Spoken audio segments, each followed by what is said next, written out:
subscribe to Unfiltered. Do it. Good human.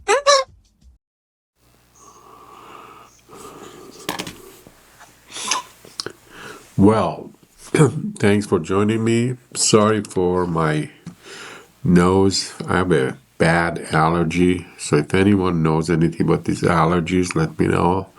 I get to be a stuffy nose all night long. During the day, I'm okay. I don't know what's wrong with me.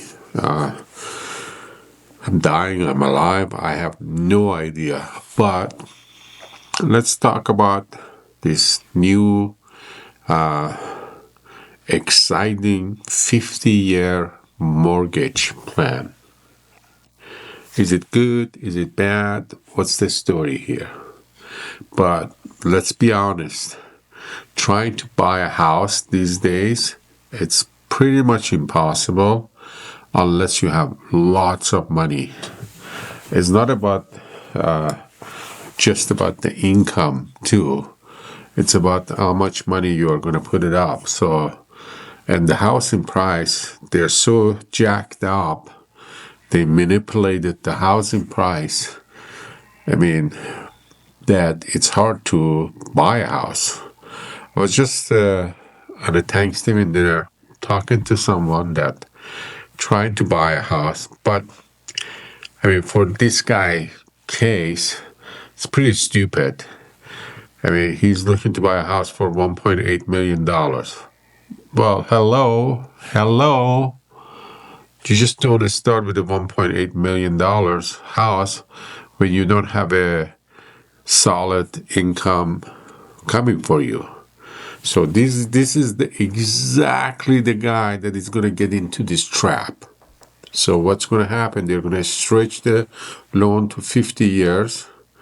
So instead of, let's say, paying $7,000, he's going to end up paying $5,000. But instead of paying for the higher, basically lower interest and higher principal, it's going to be reversed. So he's going to be screwed up. A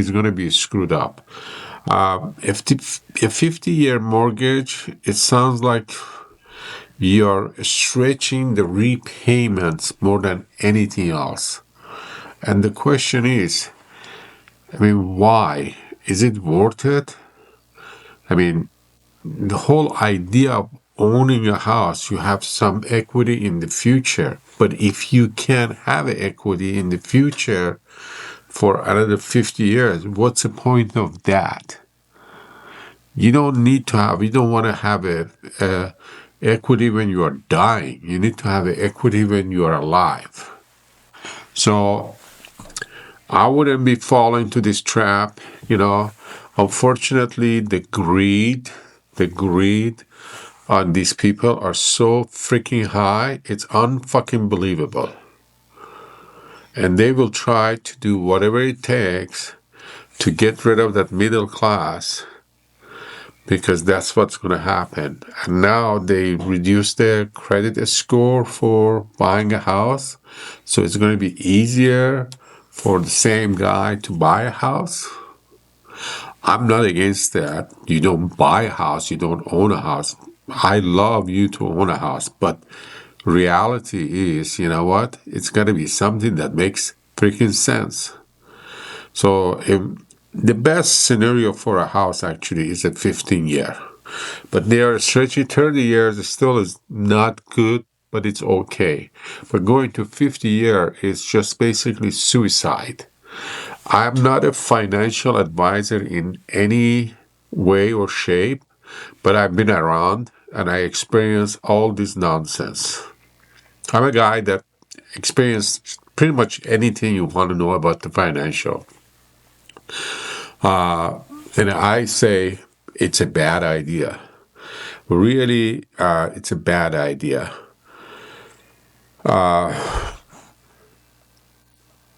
So think about it twice before you make a decision.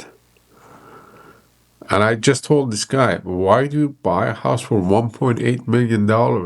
go find a house for $400,000-$500,000. You don't have to live in this area. Just gotta get your stupid ego down. Live in a different area that is cheaper. Then grow up. Move higher. But me saying and he's doing is two different things. Unfortunately, not many people listen to each other, because it's a negative thing here. It's not like, I'm not promoting him. I'm actually demoting him. So if you are thinking of a 50-year, think twice. And it's a bad, bad idea because you're going to be trapped for 50 years there. Even my parrot without a brain knows that. Listen to what he says here. Beep. Kiki here with financial wisdom nobody asked for. A 50-year mortgage? That's 50, friend. By the time you finish, the house needs a new roof and a new owner. Your bottom line? Ouchie ouchie. You pay... Oh, you listen to my Kiki, and that's Kiki's advice, Let's just listen to Kiki. Kiki knows better than anyone else, almost. Anyway, have a great day, and sorry for this stuffy nose. Hopefully, I will get better. If anyone knows about these stuffy nose things, put a comment down below. I would love to hear from you guys. Thanks a lot, and don't forget to subscribe.